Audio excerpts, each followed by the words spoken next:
At my graduation party, Dad raised his glass and said it loud enough for the music to drop. You didn't deserve this success. Your sister did. Laughter froze. Glasses paused midair. Then Mom chimed in, as if reading from the same poison script. She's always been the golden child. Not like you. The cake sat behind me, untouched. My degree, framed in gold, shimmered in the corner like a joke. I stood there, holding the glass they gave me, a toast meant to honor me, while they turned my moment into a public rejection. So I smiled, raised my champagne, and said, clear and proud, Great. then she can pay her bills too. Gasps rippled. My sister choked on her drink. My name is Naomi. And from wherever you're watching this, stay with me. Because have you ever realized, in the middle of a celebration, that your entire life was built on proving yourself to people who never planned to love you right? They didn't clap for my acceptance letter. They didn't show up at my thesis defense. But they came to the party. For the photos. For the credit. I watched my mom's expression shift, from smug to stunned. Dad opened his mouth, probably to bark something cruel, but I was already walking away. Out the door. Off the porch. Into the night air that felt more like family than they ever did. Aaron was waiting by the car. You okay? He asked, stepping forward. No, I said. But I will be. Because in that moment, something in me shattered, not out of pain but release. I was done trying to earn love. Done writing checks, literal and emotional, to parents who only saw me as a utility. They wanted golden child worship? Then they could live without my gold. The next day, I cut them off. Every automatic payment. Every card with their name. Every account that bore the weight of my loyalty. Gone. That was the beginning. But what came next made them regret ever opening their mouths. I thought the silence would feel like guilt. Instead, it felt like freedom. No more daily transfers to cover their mortgage. No more emergency payments for my mom's cosmetic procedures. No more, it's just until your sister gets on her feet, lies. They didn't know I'd been holding up the scaffolding of their lives for years. And now I'd let it fall. 3 days later, my sister texted. Mom's card isn't working. Did something happen? I stared at the message like it was a joke. Something happened? Yeah. Truth happened. I didn't reply. Aaron and I were already on the road, a long overdue weekend trip. As the engine hummed and the sun dipped behind the hills, he reached over and held my hand. You finally did it, he said. I don't think they even know how much I gave, I whispered. He looked at me. They don't. And they never will. That's why you had to stop. Because here's the part no one claps for. While my sister was out finding herself, I was working 2 jobs and paying off their second mortgage. While they praised her Instagram milestones, I was the one wiring money to fix their plumbing and clear their credit card debt. They worshipped her glow, but it was lit by my fire. Until I blew it out. That night, Mom called 12 times. Dad texted, grow up. This is petty. My sister left a voicemail crying, they're not eating, Naomi. You're being cruel. Full? You mean like calling your daughter an embarrassment on her graduation day? Like years of emotional exile unless I was needed for a bill? Cruel was expecting love without giving any. Still, part of me ached. So, I did something I never thought I would. I opened the folder. The one with all the receipts, literal and emotional. Bank statements. Wire transfers. Grocery bills. Rent deposits. All tied to my account. I printed them. Packaged them. Wrote one note on top. Here's what your golden child never gave you. Then I mailed it. No return address. Just a silence louder than my years of begging to be seen. Let them feel what I felt all this time. Unseen. Used. And finally, Done. 3 days later, they showed up at my doorstep. No warning. No shame. Just rage behind fake concern. I opened the door slowly, one hand on the frame. There stood my mother in pearls she couldn't afford anymore, and my father gripping the railing like he wanted to tear it off. Can we come in? She asked, eyes glossy. We just want to talk. I didn't move. Talk. Or corner me again, like you did at my graduation? Dad scoffed. You really think punishing us makes you the hero? No, I said, steady. It makes me free. Aaron stood behind me, silent, present. My unspoken strength. You're blowing everything out of proportion, my mother said. We were trying to push you, to motivate you. I laughed. Cold. Calling me undeserving in front of strangers was your idea of motivation? We didn't mean it like that, she snapped. You always twist everything. There it was. The gaslight flicker I knew too well. I folded my arms. So, the groceries I paid for? The mortgage I covered? That was also me twisting things. They stayed silent. I stepped out, closing the door gently behind me. Here's the truth, I said. You didn't come to love me. You came because you lost your safety net. Dad opened his mouth, but I cut him off. For years, you gave her the praise and me the responsibility. She got the spotlight. I got the bills. She's your sister, Mom said weakly. She needed help. And I needed parents, I snapped. But instead, I got used. Her eyes finally welled up, not with understanding, but panic. Because for the first time, their meal ticket had teeth. Then Dad stepped closer. What do you want, Naomi? Money? An apology? To be the favorite. I looked at him like he was the stranger he always acted like.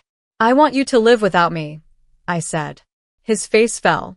And then, I handed them something. A folder. The same one I mailed. This is everything I ever gave you. Every dollar. Every sacrifice. Every time I paid your rent while you called me a disappointment. I walked back inside, leaving them standing in the quiet. I didn't slam the door. I closed it like a chapter. They didn't call again. But someone else did.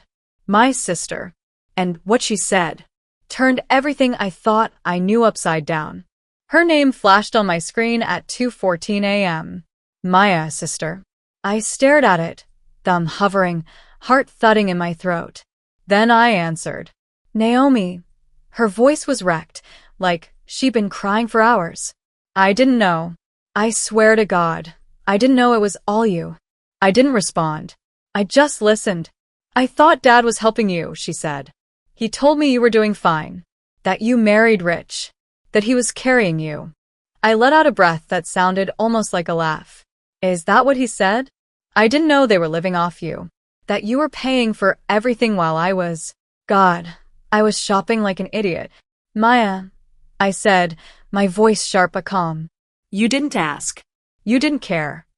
Silence. Then, you're right. The words cracked something in me, because I'd never heard them before. Not from her. I was jealous of you, she whispered. All those degrees, the house, the husband who actually shows up. I wanted to believe you were privileged, that you had it easier, because admitting you worked harder made me feel like crap. My throat tightened. But Naomi, she continued, you weren't just the strong one. You were the only one. That silence between us wasn't empty.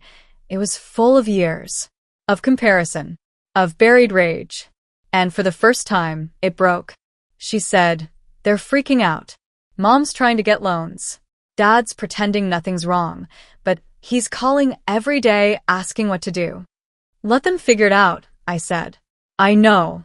I want to tell you something. I sat up straighter. I got the folder, she said. They left it on the kitchen counter. I read every line. Every receipt. Every transaction. Her voice cracked again. And I just want to say, I'm sorry. For being blind. For letting them pit us against each other. For not seeing you. Tears blurred my eyes. Then she added, softer now. I don't want your money. I just want to start over. As sisters. If you'll let me. I sat there in the dark, the ache in my chest shifting. Because I realized this was the apology I'd waited years for. Not from my parents. But from the one person who could actually give it meaning. And maybe, just maybe, I wasn't alone anymore. We met at a quiet cafe on the east side. No cameras, no parents, no noise. Just two women who shared a childhood and almost nothing else. Maya walked in looking like she'd aged 5 years in 2 weeks. Her once perfect nails chipped. designer bag traded for a tote. And her eyes, red-rimmed, tired, but finally honest. I didn't know what to wear, she joked softly, sliding into the seat across from me. Didn't want to look like a parasite. I let out a small laugh. Not forgiving, not cruel. Just tired. She reached into her bag and pulled out a thin notebook. What's that? I asked. She pushed it toward me. The money. I calculated it. What I spent. What I owed. What Mom and Dad used in my name. I flipped through it. She'd written it all out by hand.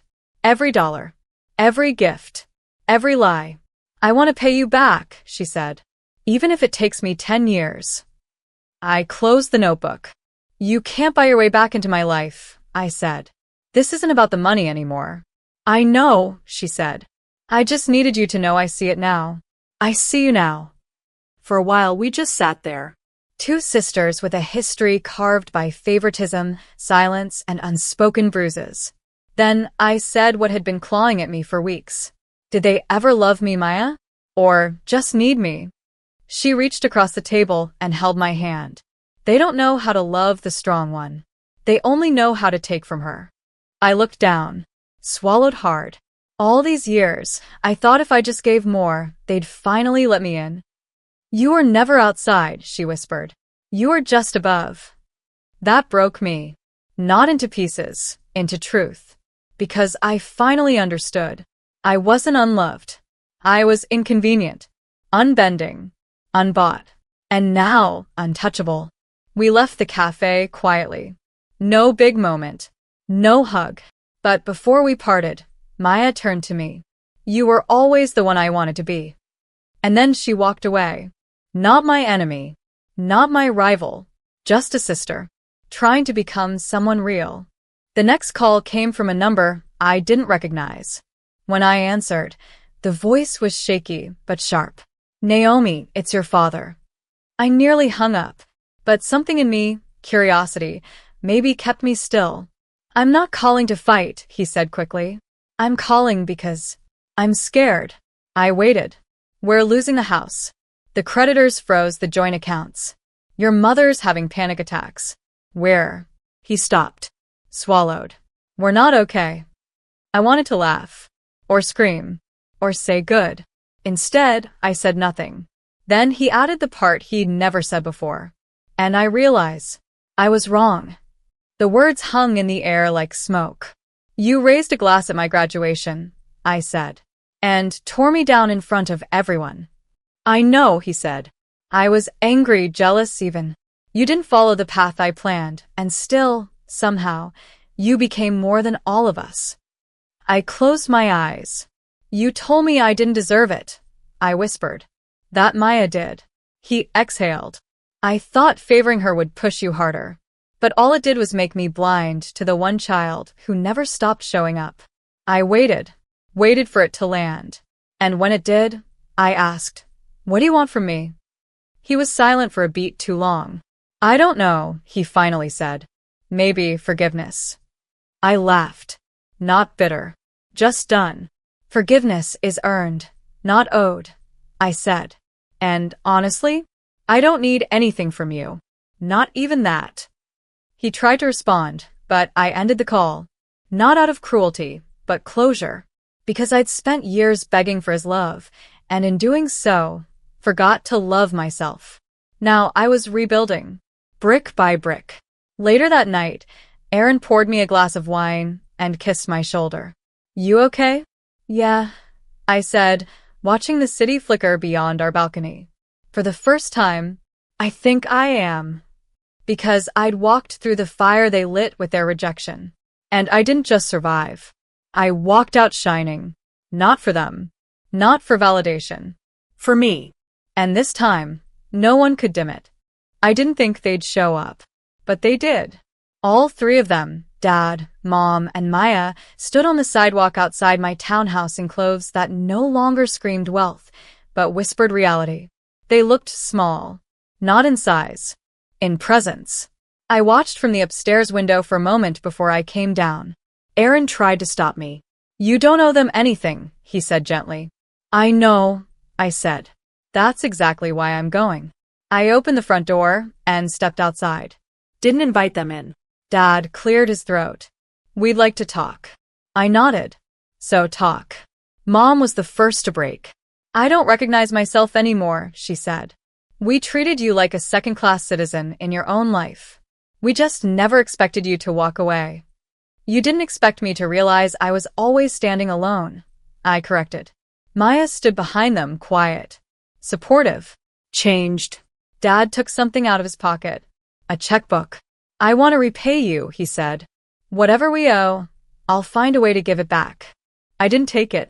I didn't even flinch. I don't want your money, I said. I wanted your respect. And you buried it under years of insults and favoritism. He nodded. Not proud. Not defeated. Just human. We're selling the house, he said. Moving out of the city. Starting fresh. That's good, I said. Maybe now you'll learn to build something without using me as the foundation. Silence stretched between us like glass. Then Maya stepped forward. I'll never let them treat you like that again, she said. You have my word. I believed her. Not because of what she said, but because of what she'd already done. I took a deep breath.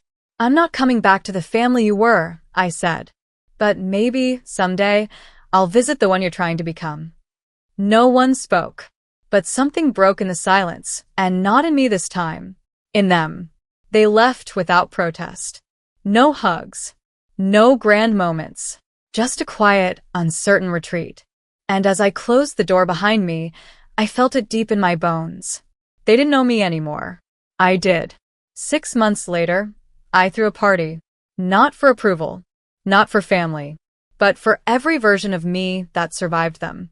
It wasn't extravagant. Just laughter, real friends, soft music, and candles that flickered like the fire I'd rebuilt myself from. No cameras. No forced smiles. No walking on eggshells. Just me, whole. Maya came. She brought flowers and a card with just 3 words inside. You changed me. And I believed her. She'd gotten a job. Downsized. Paid me back what she could, little by little, even when I told her she didn't have to. She came to dinner sometimes. She listened. She didn't compare. And she never once said the word golden again. Mom and Dad didn't come.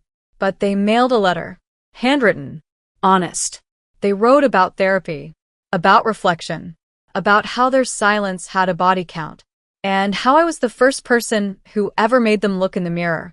They didn't beg to come back into my life. They just said thank you for cutting the cord that made them finally grow. I stood on my balcony that night, wine in hand, Aaron's arm around my waist, the city breathing beneath us. You still think about it? He asked. Sometimes, I said. But it doesn't hurt anymore. Because I realized something they never did. They tried to bury me in shame. But I used it as soil. I grew in it. Became someone they couldn't control, couldn't define, couldn't destroy. The golden child? That title meant nothing to me now. Because I wasn't gold.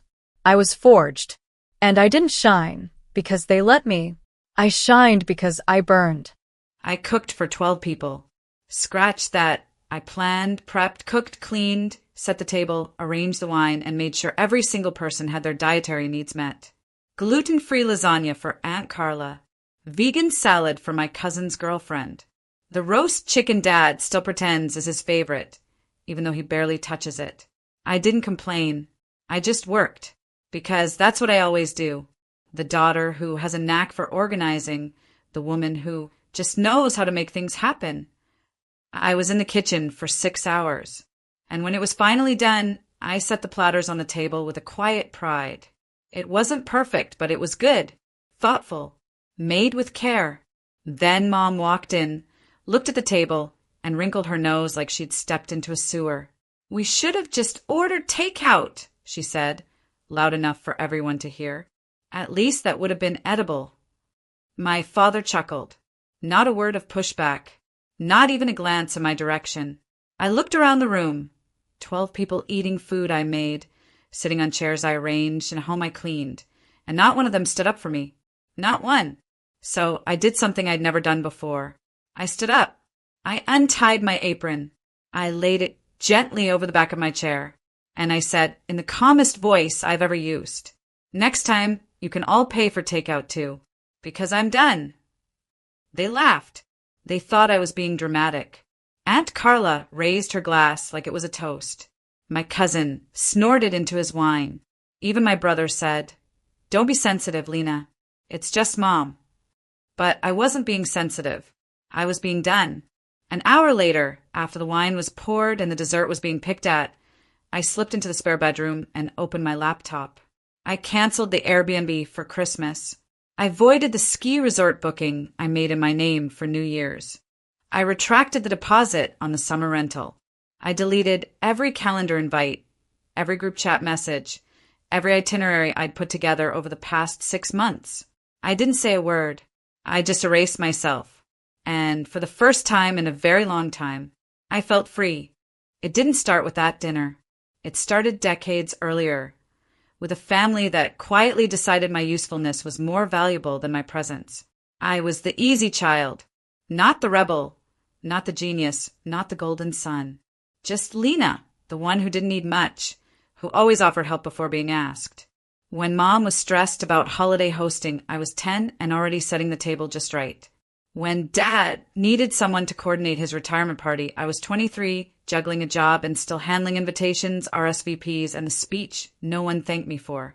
When my brother got married, they called me the backbone of the wedding. I built the timeline, dealt with vendors, smoothed over fights between the bride and Mom. They said, "You're so good at this, Lena. What would we do without you?"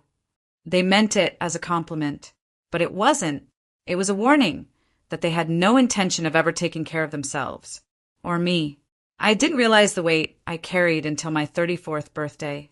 Not a major milestone, not one people usually make a fuss over. But I thought maybe someone would remember. Just a cake, a dinner, a card. Instead, I got a group text message from my mother addressed to the family, asking if I could plan my own birthday brunch. "Since you know what restaurants you like." I stared at it for a long time, and like every time before, I said yes. I booked the table, confirmed the head count, paid the deposit, and when we got there, my mom said the mimosas were too sweet, and my dad asked if I could take photos of everyone at the table, but never handed me the camera so I could be in any of them. That was the day I began pulling away. Not all at once, just small things. Stopped offering to pick up their dry cleaning when they visited. Started letting the group chats go unanswered for a few days. Took real vacations, the kind where I didn't bring my laptop or my guilt. No one noticed, because people don't notice when a chair shifts slightly out of place until they try to sit and fall. By the time that dinner came around, I already knew I was running on fumes. I already knew I was done being the invisible scaffolding for people who never asked how I was holding up. What I didn't know was how peaceful it would feel to finally stop holding them up at all. The first sign was confusion. 2 days after the dinner, my brother texted me, "Hey, did the Airbnb reservation glitch? It says it's been canceled." I didn't answer. Not right away. An hour later, he followed up. "We sent you the deposit for that already." That one made me laugh, because they hadn't sent me anything. They'd send it to the family PayPal, which I created, managed, and monitored, because no one else wanted to deal with the admin stuff. So I transferred the funds back. Every last dollar. I said nothing. The next day, my mother called. I let it ring. Then came the email. Subject line, "We need to talk about the holidays." No greeting. Just 5 paragraphs of thinly veiled blame. I know dinner didn't go the way you wanted it to, but canceling everyone's plans without notice isn't fair. People rely on you, Lena. You're the one who holds things together. We expect more maturity. Maturity. They always used words like that to keep me small. Like boundaries were tantrums. Like silence was immaturity. Like any move that didn't serve them made me the problem. I didn't reply. The calls kept coming. Not angry at first, just confused. Like someone misplaced a favorite tool and now had to consider doing something the hard way. "Where are the hotel confirmations? Did you still want me to bring the pies for Thanksgiving? Lena, are you ghosting us?" I wasn't ghosting them. Ghosting implies a disappearing act. This was a return to self. I'd spent so many years performing reliability, always saying yes, always patching the leaks that when I stopped, it didn't just inconvenience them. It destabilized them. They'd made me the keeper of every tradition, every trip, every task they didn't want to manage. They thought if they pushed hard enough, I'd fall back in line. Instead, I was building something else. I had booked a solo cabin for Christmas.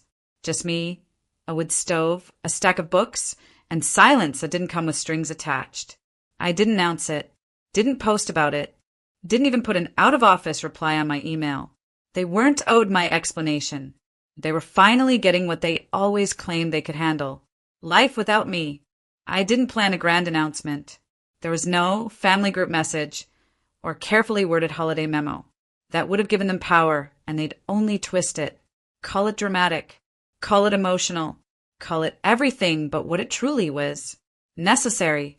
Instead, I started where it mattered most, the systems. I deleted the shared Google Drive that held every birthday spreadsheet, meal plan, packing list, and calendar I'd ever created for them. Gone. I closed the travel rewards accounts I'd opened in my name to book flights for people who never reimbursed me on time. Done. I removed myself from all automatic reservations, gift exchanges, and group chats that had somehow become my seasonal job. Unsubscribed. I didn't scream. I didn't argue. I just reclaimed the bandwidth they were draining from me without permission. The freedom was addictive. In the past, I used to plan for 12. 12 people. 12 expectations. 12 chances to be disappointed, overlooked, or treated like staff in my own family. Now I was planning for one. Just me. I booked my holiday solo. 3 days in a quiet cabin upstate. Wood-burning fireplace. No Wi-Fi. I bought new pajamas, fresh coffee, and a small chocolate cake that I wouldn't have to share or justify. It cost less than hosting Thanksgiving had cost me the year before, but it felt like gold. A few days before Christmas, my cousin Danny messaged me privately. Hey, just curious, are you still doing the big gift swap this year? No one said anything. I stared at her text for a long time. Danny wasn't cruel. She was just one of the many who had gotten comfortable with me being in charge of everyone else's joy. So I replied, no gift swap this year. I'm sitting this one out. Hope you enjoy the holidays. She sent back a sad face emoji then. Wait, so who's going to host? That was the moment I knew. Not one of them had even considered stepping up. They hadn't made alternate plans. They hadn't called each other. They were all waiting for the backup generator, me, to kick in. But this time, I wasn't flipping the switch. I wasn't angry anymore. Just done playing the role they assigned me. And the most beautiful part? They'd have to learn to live without the girl who used to do everything. Because I had already started learning to live without them. The unraveling started with a group chat I forgot I hadn't left yet. It was titled Holiday Master List, a thread I created 3 years ago so everyone could track flights, menus, car rentals, and guest lists in one place. It had become the default space where the entire family gathered to ask me how things were coming along. This year, it was chaos. So, who's picking up Nana from the airport? Does anyone know how to make gluten-free stuffing? Are we still doing the cabin? Or is it Grandma's house now? Wait, is anyone even bringing dessert? 30 unread messages in 2 hours. Not one tagged me directly, but every single one read like a silent scream. Where is Lena? I didn't answer. Didn't even open the app again. Instead, I made soup in silence. Played music I liked. Watched the snow fall outside my cabin window, and let myself feel nothing for the first time in a long time. No pressure. No obligation. No, can you just real quick? They were finally experiencing what I had been warning them about for years. That when you treat someone's labor like a guarantee, you forget it's a choice. And I had finally made mine. On Christmas Day, I got a single email from my mother. The subject line said, "So this is how you want to be?" The body of the email? Empty. I laughed out loud. Closed it. Archived it. No response.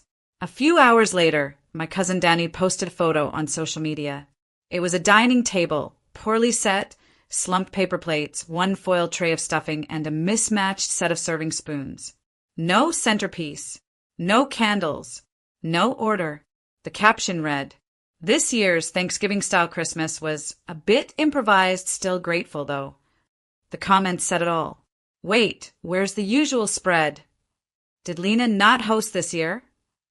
Looks like y'all missed your MVP. That one. That last one? I screenshotted it. Not to gloat. To remember. Because the truth is, I had always wondered if I was imagining it, the weight I carried, the work I did, the roles I was quietly assigned and never thanked for. But I wasn't imagining it. And I wasn't invisible. I was just used. Until I stopped letting them. And now, they were learning. Not through lectures. Not through revenge. But through a silence so unfamiliar it echoed. And I was learning too, that the world doesn't end when you stop over-functioning for people who never ask how you're doing. It just starts to get really quiet. And then, it starts to feel like peace. By New Year's Eve, the text shifted tone. Gone was the passive sarcasm. Gone were the just checking in excuses. What came next was pure panic. My brother, who once joked that I had nothing better to do than organize everyone's lives, sent me a long message. Hey, can we talk? I think we all kind of screwed up. I didn't realize how much stuff you handled until nobody else knew what was going on. People are fighting. Mom's upset. I think she thought you'd come around. I read it twice. Then I muted the thread. Because he was right, they didn't realize. Not because they weren't capable, but because they were never forced to be. They let me carry the weight because it was easier. And now they were tripping over everything I used to silently clean up behind them. Later that week, I got a voicemail from my mother. Her voice was tight, that particular kind of calm she used when she wanted to sound composed, but couldn't quite hide the resentment. I don't know what game you think you're playing, Lena, but you made your point. We get it. Enough now. The family needs to come together. It was almost funny. Come together? I'd spent my entire adult life trying to keep this family from falling apart. They just didn't like what it looked like without me holding the seams shut. My cousin Danny, bless her, was the only one who tried with real honesty. She messaged me the week after the holidays. I just wanted to say I'm sorry for not noticing, for not helping more. I think we all got used to you being the default, and we didn't realize how heavy that must have been. I stared at the message for a long time, and I cried, because even though it wasn't dramatic, and even though it wasn't from the people who hurt me the most, it was the first time anyone had acknowledged it. The work, the emotional labor, the exhaustion. I didn't respond right away. I wanted to sit with the moment, not to forgive, not yet, but to breathe, because something inside me had shifted. I wasn't looking for apologies anymore. I wasn't trying to fix what broke.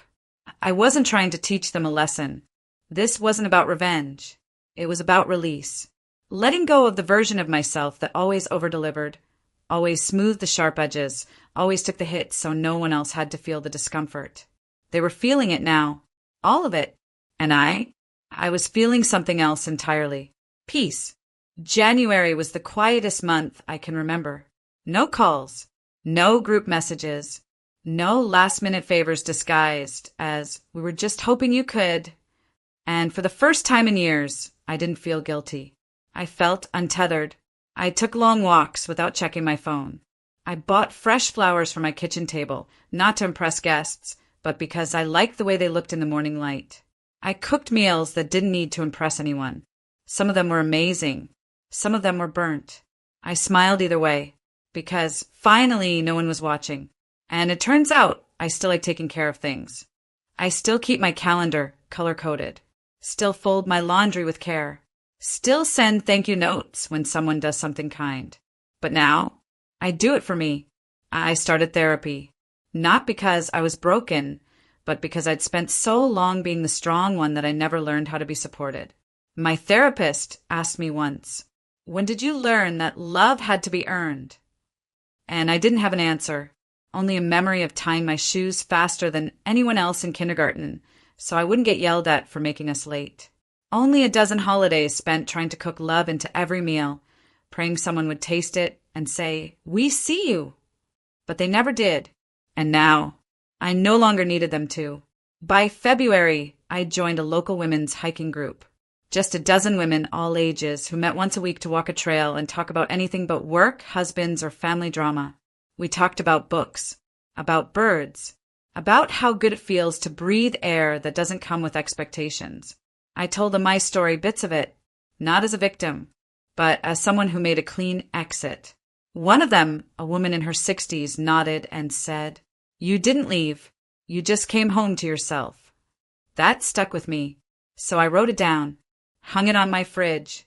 Every morning I read it like a vow, and every morning I remembered.